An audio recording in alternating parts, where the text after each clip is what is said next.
Hola a todos, Dios les bendiga. Día 91 de 365 días llevando el mensaje de la palabra de Dios al mundo. Bueno, vamos a leer la palabra en nombre del Padre, del Hijo y del Espíritu Santo. Así nos dice Mateo capítulo 8, versículo del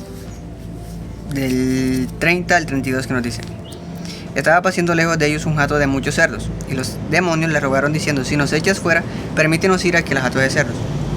Él les dijo: id, y ellos salieron y se fueron a aquel hato de cerdos, y aquí todo el hato de cerdos se precipitó en el mar por un despeñadero y perecieron en las aguas. ¿Qué nos quiere decir la palabra? Bueno, dice que cuando Jesús estaba en la escena con las personas que estaban endemoniadas, con los gadarenos, que lejos de ellos había muchos cerdos que estaban caminando o comiendo, o normalmente los cerdos siempre están haciendo bulla o algo, pero estaban lejos de donde estaba él con los endemoniados. Dice, estaba pasando lejos de ellos un hato de muchos cerdos, o sea, había muchos cerdos. Dice, y los demonios le rogaron diciendo, o sea, el único que podía tener esa conversación con los demonios, más nadie podía ver eso, lo que Jesús tenía con los demonios.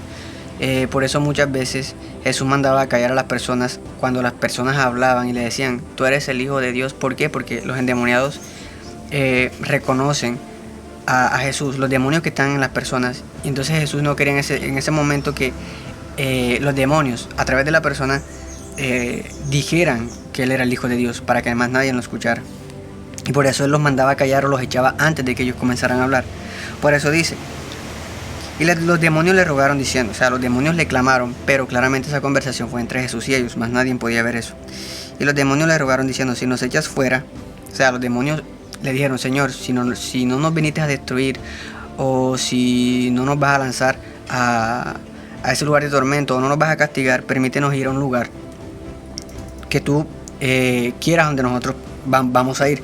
Dice, permítenos ir aquí a los hatos de cerdos. O sea, los demonios le pidieron al Señor que les permitiera ir donde estaban esos hatos de cerdos, pero esa conversación era entre él y ellos, claramente. Y ellos fueron a esos hatos de cerdos que estaban lejísimos de donde estaba Jesús con los endemoniados. Dice, y él les dijo, id, o sea, les dio la orden y ellos claramente obedecieron. Y se fueron a aquel hato de cerdos, y aquí todo el hato de cerdos se precipitó en el mar. Debemos entender que los demonios no pueden actuar por sí solos, o sea, no pueden actuar con su propia voluntad o hacer algo que primeramente Dios no se los permita, que Jesús no se los permita. Cuando Jesús se lo permite, ellos actúan. Por eso dice, y ellos salieron y se fueron a aquel hato de cerdos, donde estaban lejísimos ese poco de cerdos, y se metieron en los cerdos porque eran muchos demonios, y aquí todo el hato de cerdos se precipitó en el mar y por un despeñadero y perecieron en las aguas. O sea, perecieron, murieron los cerdos, y los demonios quedaron en ese lugar. Dios los bendiga.